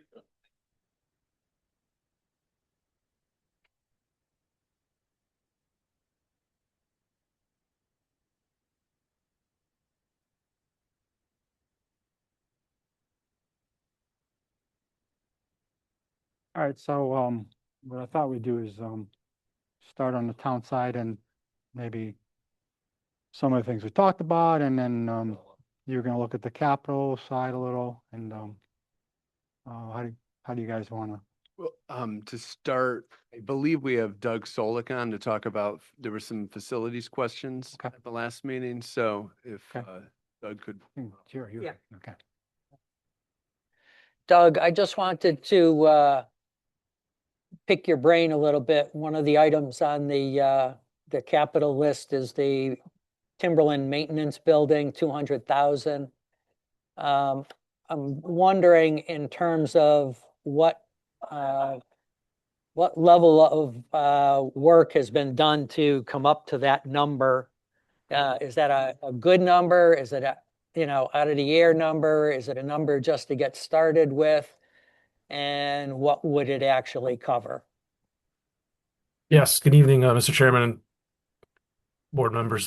Hey, Jerry, yeah, to your point, we did get a quote. We had a national firm come out that specializes in roofing restoration and repairs, replacement. So that finance director has that report.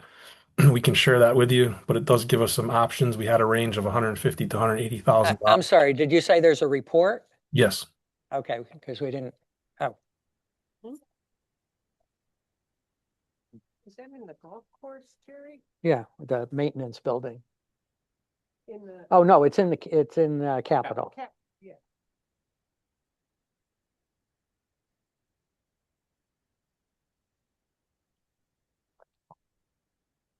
Jerry, you'll see, I think it's on page 2, there's a highlighted line, the range that they had given towards the top on the left.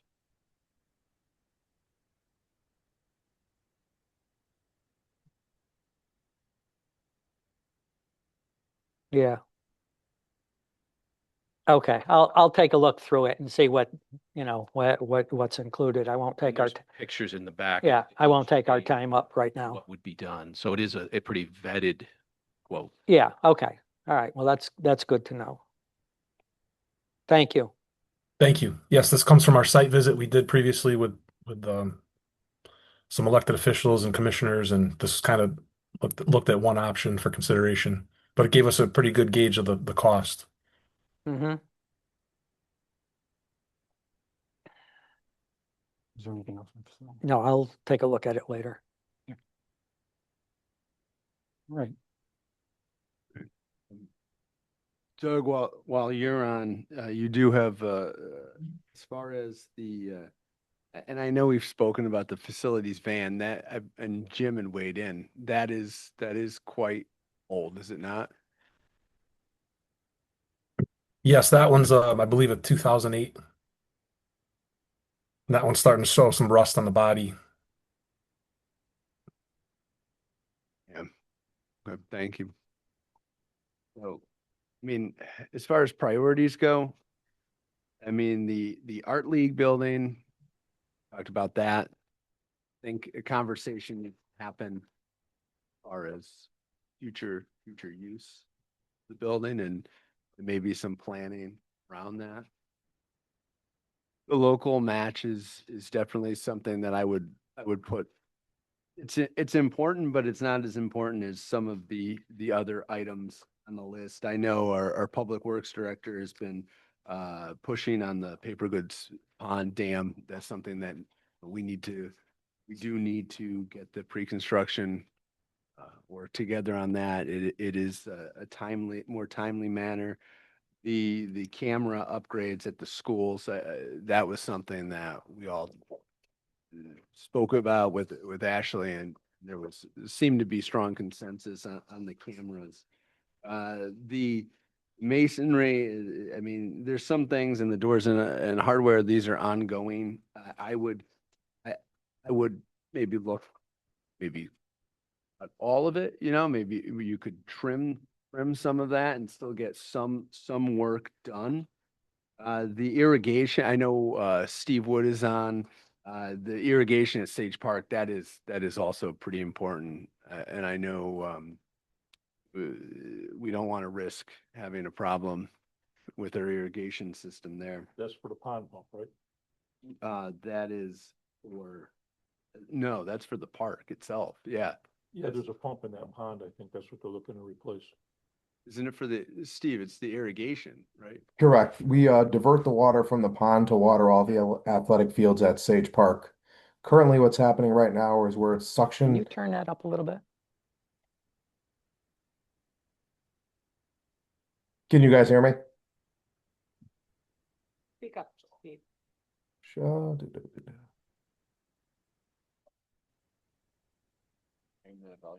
up.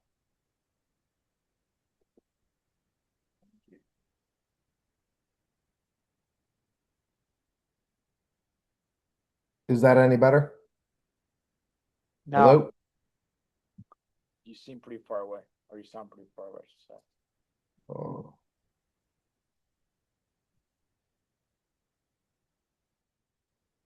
Say something again, Woody.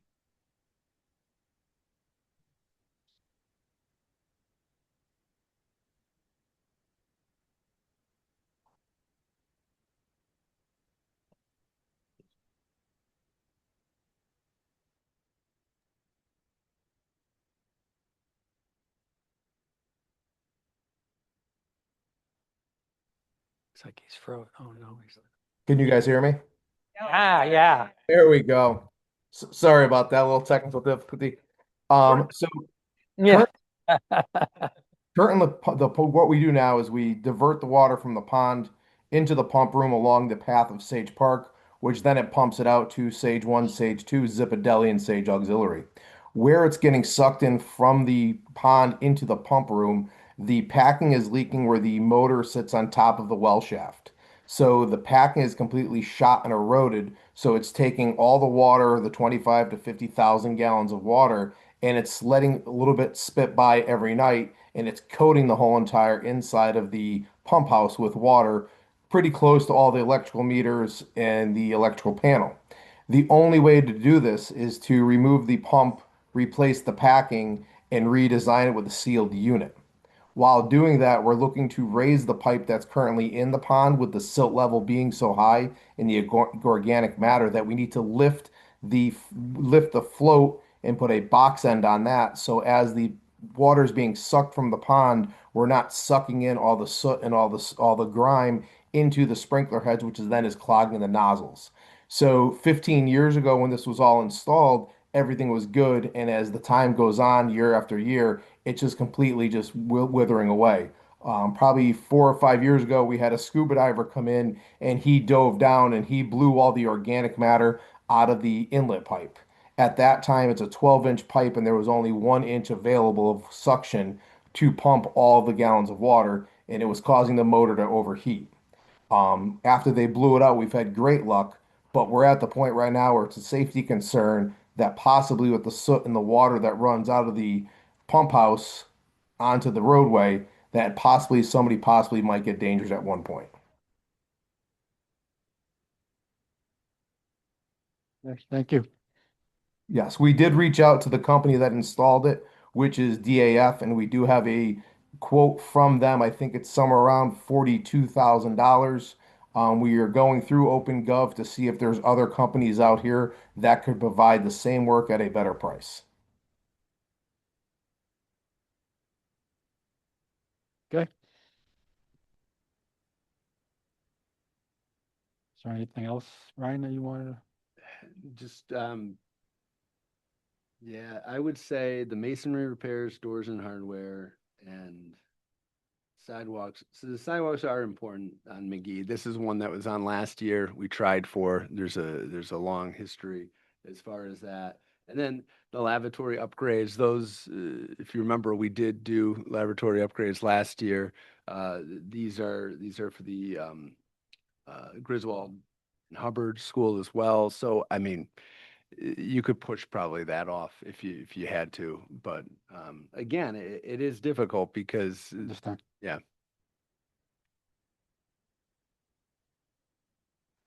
Okay. Any comments? Yeah, the Art League building. What does the 150 get us? Doug's here for that. Oh, sorry, Dougie.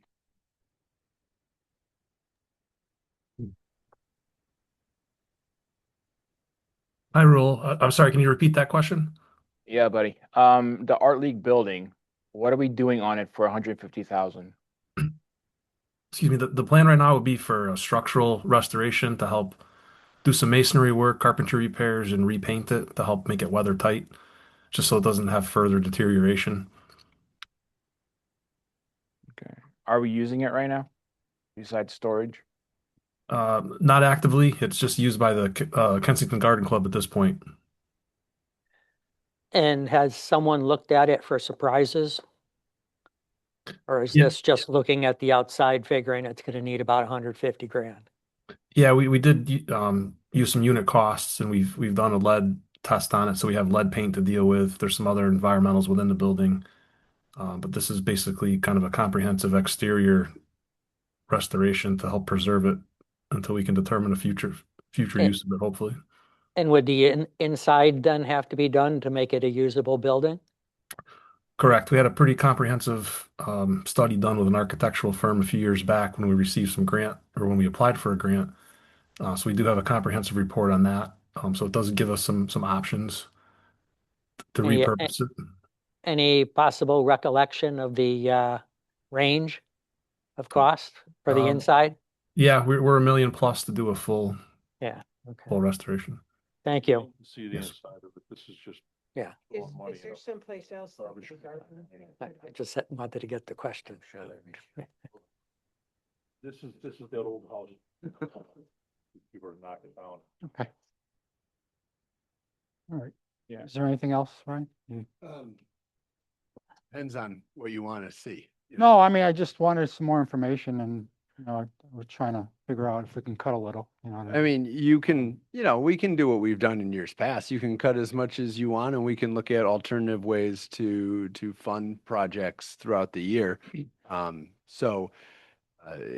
Really, I know there was sensitivity with the police cruisers. We wanted to get those ordered because of the cutoffs. Sure. Not all these projects have the sensitivity to it, but they are all important. So I would say, as Steve was talking, I would push for the Sage Park pumps because, something like that. Just globally, it would be good to have some capital built in, just so you have a base. It's, I was telling. We've talked about that every year for the You know, last several and years. so I know the town's been fortunate. You guys do a good job, as well as the council, to get capital items done by thinking outside the box. And so we'll continue to do so. And we'll continue. So all of these projects, again, part of it is we want the department heads to come and present these items so that when we do come for a non-budget appropriation or whatever it may be, that they're not unfamiliar to you all. You've seen them, you know the needs, so that they're not going to go away. They will be back. The local match for the grant, it does help as far as expediency to make sure that we're able to be competitive with grants when they do arise. We talked about that last time. You don't know when a grant's going to come, and then oftentimes it's, hey, you need a 20% match, and you got 4 weeks to do it. Get to work. And so then I'm calling Kate Wall, and I'm saying, let's get some meetings and get everybody. We're doing a little fire drill. So but again, we can make anything that you guys want to do, we'll make it work. We can't take some fund balance and put it into a special account specifically for grants. Talked It's about this, and that's all it's for. So if we don't spend it, it's still there. If we need to replenish it, we can replenish it. And we can replenish it as these projects come up and we get the money back. We could do that. I would rather have an isolated account than try to keep it in a budget every year and tax it. It's not a lot of money to pull out of fund balance and it's still there. Well, that's the purpose behind putting this in the transfer rather than a specific department is that when the budget is adopted and we get to July, that money is part of the start of the year will be moved into a non-lapsing account, or would be moved into an account in a non-lapsing fund. Specifically for grants. But that's, right. Versus putting it in the budget, I'd prefer to take it out of fund balance. It's not a recurring, it's not paying a bill, it's not a recurring piece of equipment. It's there for a different purpose. Well, you could include it in the budget and include fund balance appropriation and do it in the budget. And then you don't need a separate non-budgeted appropriation. You actually budgeted the appropriation of fund balance. How about if you had a separate fund, we did an interfund loan? Interfund loan? Yep. I mean, Therefore, not an appropriation. Yeah. but I'm not sure how you'd pay the loan back because you have to spend the money and match. Well, when you reimburse the grants, the fund's going to have money. But you need the local, you're not reimbursed on the grant. The local is in addition to Oh, the well, grant then money. that doesn't work. Yeah, you wouldn't be able to repay it. That's, No, so we would have to keep replenishing it. And if that's the case, it should come out of the budget, not fund balance. It's an operating cost at that point. well, it is. And then we put it in the budget, Yeah. but, Jim had mentioned doing that. And the advantage of doing it in the budget is, well, two reasons. One, you're letting all the voters vote and decide, is that something I'm willing to do with my savings? Because ultimately the fund balance is the savings account of everybody in town. And the other part of it is administratively, you put the money there so that as the town seizes these opportunities, whether it's a steep grant, there's some other grants that do pop out, connectivity grants. Sometimes they have 6 to 8 week turnaround times. You'd have money there to be competitive. And like I said, I mentioned the other night, the 100,000 is designed to be the 20% match of a $500,000 grant. So the goal isn't just to budget and have $100,000, it's to leverage that for, $500,000, $600,000 of spend, which can be substantial. I mean, $500,000.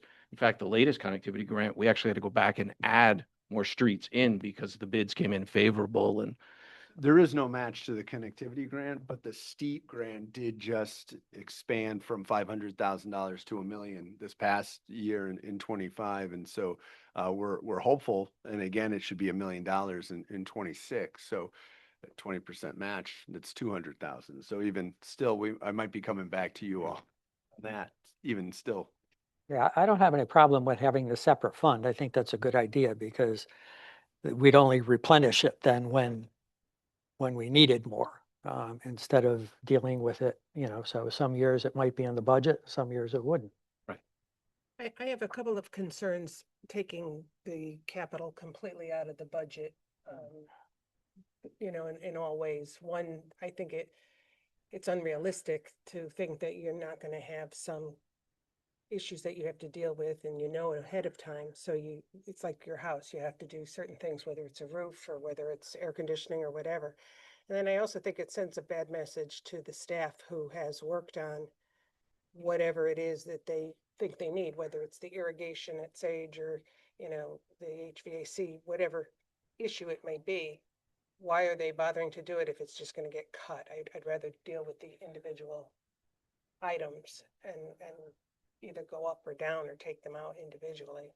I think the other side of it too is that the capital committee, and I know Tim spends time on it and Sal, and everything has already been vetted down between what, how far out can we push things and how important are they, tier 1, 2, 3.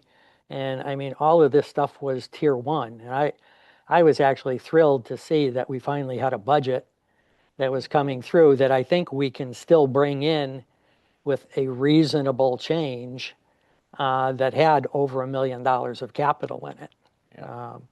And I think we still can, work through some of the other items without thinking that we have to cut capital to the bone to still come in with what I could be an outlier, but what I think is probably a reasonable increase. I mean, I wasn't proposing to take off all the capital Okay.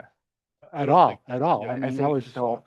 I mean, in my mind, I just wanted to, in my mind, I was just trying to say, if we wanted to reduce some of it, Mhm. okay? I'll put a number out there, take $500,000 out, okay? Yeah, what would you take out? You don't have to do that now, but that's what I was looking at, priority 1A, priority 1B. Or we can take partial out, you know what I'm saying? But I definitely, I'm a proponent of having capital so we don't have to worry about it every year, because that's what we've been doing. Mhm. And we've been lucky to have fund, Mhm. fund balance, but we also, this year, we're lucky that we had $4 million Yeah. from the high school funds. So I don't feel so bad if we take some of these out, because we did accommodate We did about $4 million of it, through the high school, fund. So, Yeah, because we're always going to have yeah. priority 1 items Yeah. unfunded, I mean, but I used to do budgets and everything was priority 1 for me. I'm saying, it's like, do you want to go through this list now or no? I don't think we have to. Give you a little more time. What do you think? maybe Yeah. tomorrow. Yeah. One other thing that I talked to Jerry about this earlier today. There's the stipend for the fire administrator, and I kind of alluded to it when he was on the phone the other night. That's been at the same level since its inception, which is probably at least 10 or 15 years now. And I do think that it's just a stipend. I think it wouldn't do any damage to give him an additional 5,000 or 10,000, whatever we can, without affecting the budget in a big way. I'm just putting that out there. I know it's going in the opposite direction, but I do think that, if he were to leave, it would be very difficult to fill his shoes, and you could decide what you want for the stipend at that time, and it wouldn't necessarily have to be whatever Jim is getting, because he has a lot of hats. Is that the 15K Yeah. line item? Yep. So it would So be a just 20 or 25,000. Yeah. From my personal opinion, looking to capital, the art league building, that's the league building, the art league building, to me, it's throwing money out the window right now. It's 150,000, and for the grants, we can always get from fund balance whenever they need it. That's $250,000 right there. Well, like I say, my thing with the match grants isn't so much that I understand it could be put in part of the budget. I'm only looking at it as we're taking a small amount of money from fund balance that the taxpayers pay into every year with surpluses. And we're setting that aside for something. So it's just a little, something they're not gonna have to pay every year. And if it's helping us to get a larger grant, that's what, 10% match? 20%. That's just, So $1 million would be 200,000. yeah, right. And that's what I said last week. I would be comfortable with putting 200,000 away out of fund balance, just just for that purpose. So that it was there ready to go. And if we get $1 million grant, we can say yes, right off the hop. Without having to put it into the mill rate, have it baked into the mill rate. We've been doing very well with the fund balance, and I'd like to give a little bit back. I mean, that's not a lot of money. $200,000, what, 16 million plus? So, you want to vote on the art building tonight, or you? On the art building? I don't know, are we gonna start all the votes tonight, or are we doing that tomorrow night, or I'd what do say, you wanna do? well, my opinion is, let's get through as much more information tonight and then vote tomorrow night. Okay, Tomorrow night I'll have the full list. I'll just give okay. you and you asked for 500,000. I'll give you 500,000 tomorrow. Okay. And I think we gotta spend a little more time on the PD. Yeah. Yeah, where do you guys stand on that? I just, I'm breathing heavy still on that conversation. That was a heavy conversation. That was a heavy conversation.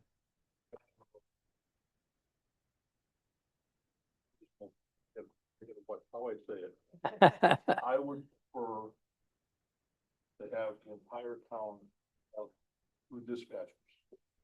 Because if you ever listen to the SCANA and out on Route 9, there's a fire. Yeah. With EMS and the Berlin Police get dispatched because state police isn't available. There is no way in the world one person can handle it. It's just bedlam. I don't know how they work their ways through it. They do an incredible job. But one of these days, something bad's gonna happen. And it's just not gonna work. The liability. Yeah. I mean, we don't even have, we have 43 officers now. Bumping it up to 49 to me is completely non-productive. We don't even have the 47.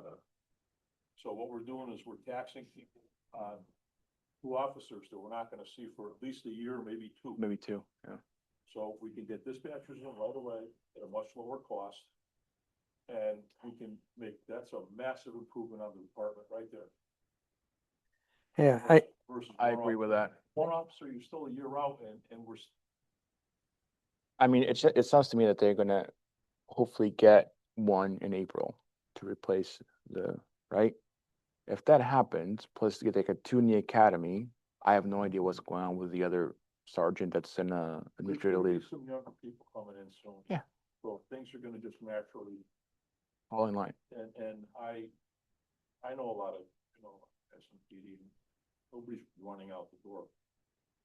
2018, if they're happy. I agree. If they're happy. I mean, I'm sure it's Yeah. something that has to be acknowledged and looked into and planned for as best you can. I mean, you can, what else can you do? No one's got a crystal ball. Explaining somebody today that it's like, you wanna grow your business next year and you're gonna need 20 more employees. You don't hire them this year, hoping that next year's gonna get good. Just, you're not gonna make it to next year. Yeah, you're counting So, Yeah, chicks for the right, eggs. They're jumping ahead. I understand it could happen, but there's a lot of, if you're in your mid-40s, early 40s, and you can hang in there for another 10 years and put 10% more on your pension, you're not running out the door if you're happy. And given the economy, I don't think anyone's gonna be in any kind of rush to get out. Nobody wants to start all over at 48 Exactly. Or at 60. or 60. Mhm. The question I was moving towards with the dispatch end, when they were saying how that was like next year's problem because we have stuff we have to look into and this and that, makes me wonder if we couldn't even say, okay, we'll give you 2 dispatchers and start them Yeah. maybe not for the full year even, maybe, and I don't know, what, is it better to start 2 at one time or 1 at a time? Do 1 for 9 months, do 1 for 6 months, do 1 for the full year, 9 months, whatever. If we go that route, we don't necessarily have to fund the 2 positions for the full year as they transition into it. Now, that would probably be another question to them, but, Get online, hire. well, because it seems to me to say, okay, July 1st, you got 2 when they weren't even asking for 1. Seems to me a little bit over. We all know they could use them and they will use them, but we don't want to force it down their throat if they're not ready for it either. I don't think so. I We're open to it. Yeah. We recognized immediately it was a serious problem. Yeah. They were worried about. If we don't get the police officer, that's 150, right? With 2 dispatchers would be $186,000. So we Wow. matter of finding $36,000 to fund the 2 dispatch officers. Say that again? Yeah, say that. So they said 93,000 per dispatcher. Yeah. So 2 is 186, right? They're asking for 150 for the police officer. If we don't get the police officer and just get the dispatchers, all we gotta do is find 36,000 for 2 dispatchers.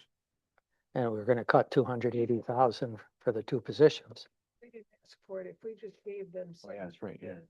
150 and let them decide where they're gonna put it, is that something you could live with?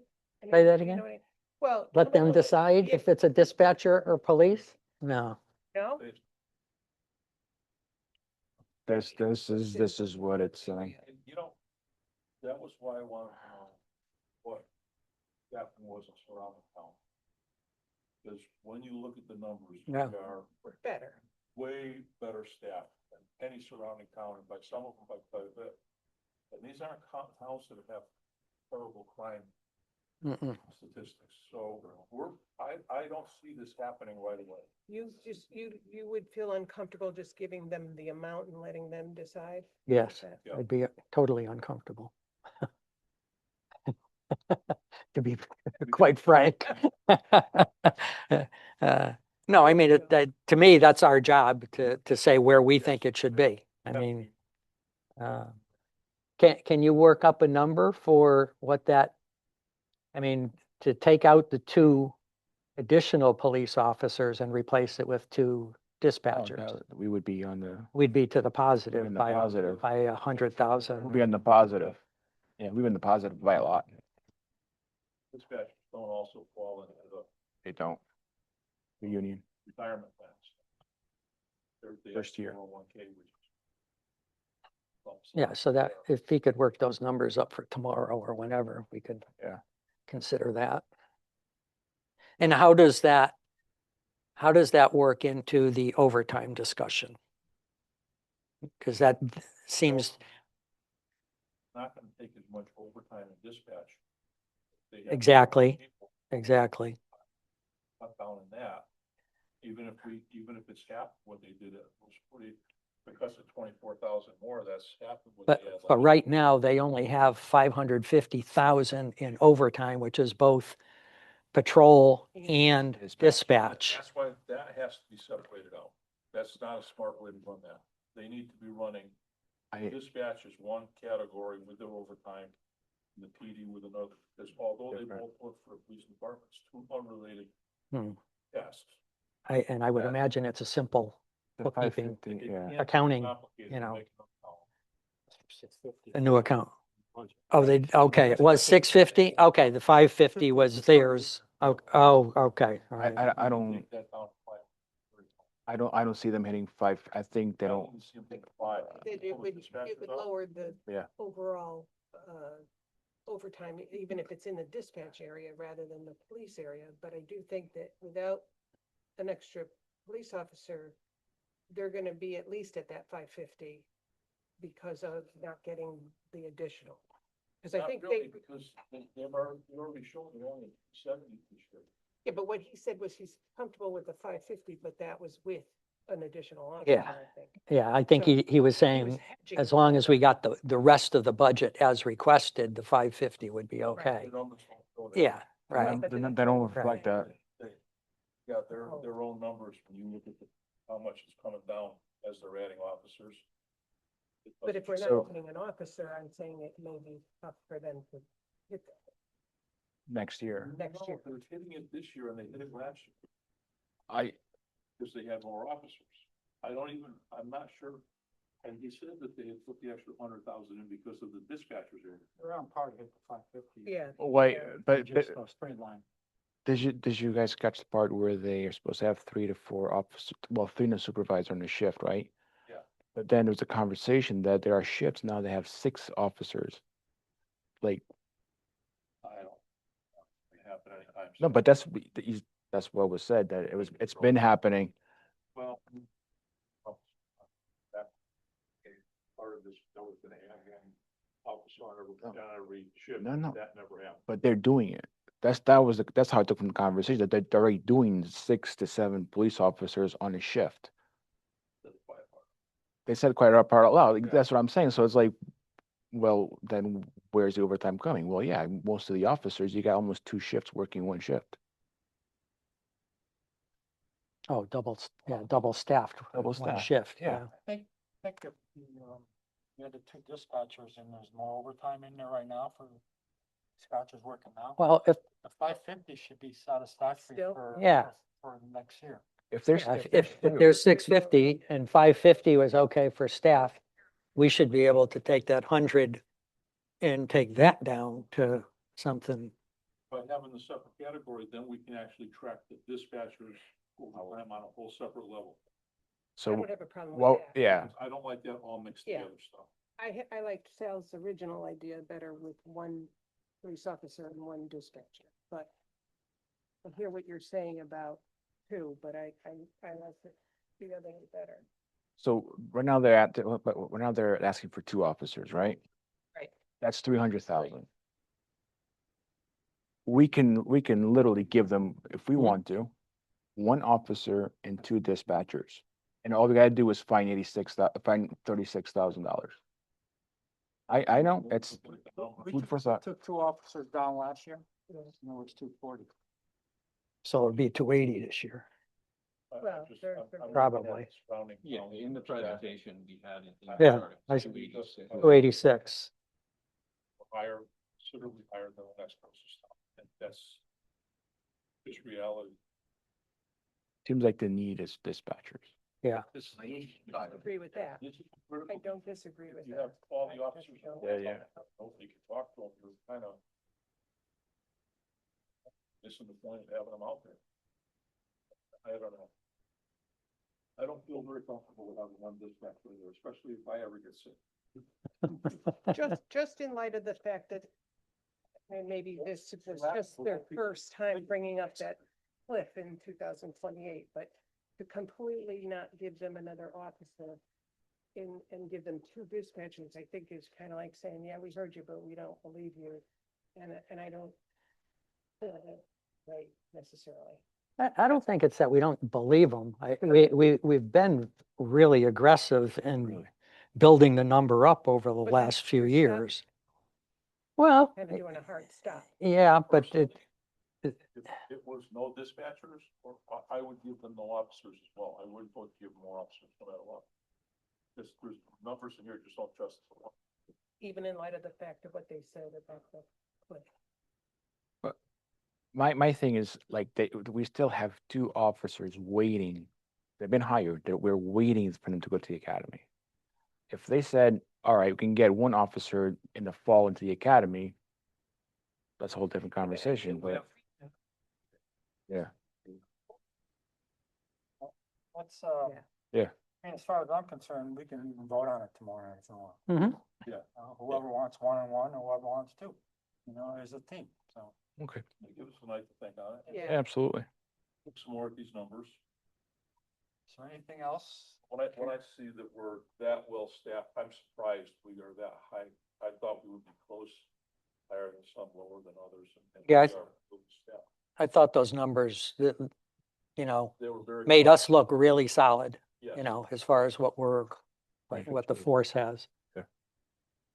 Sal, in past years, you've ended the meeting by kind of going around and getting a first pass at everybody's gut reaction, the BOE number. Do you want to do that tonight or no? We were gonna finish in such a good note and just ruined it. It Just had the to gut ruin reaction it. so everybody could sleep on it. Way to go, Kev. So- Jesus. Yeah. It's until tomorrow. Let's, let me just ask too, do we anticipate that we're going to finish on Wednesday? We haven't had to go 5 budget meetings. I think. Yeah, I'm just trying to plan ahead. I have another meeting on Monday night and I'd like to get to it, but I won't if I can't, but. Yeah, We'll try to finish up. The basketball. Yeah. game at the buzzer by 2. What? Yeah. What's this? The boys' basketball team lost at the buzzer by 2. oh In the no. Second round of the states. Damn. What? Wow. Yeah. The worse, the worse the team is they're playing lately, that's how they play.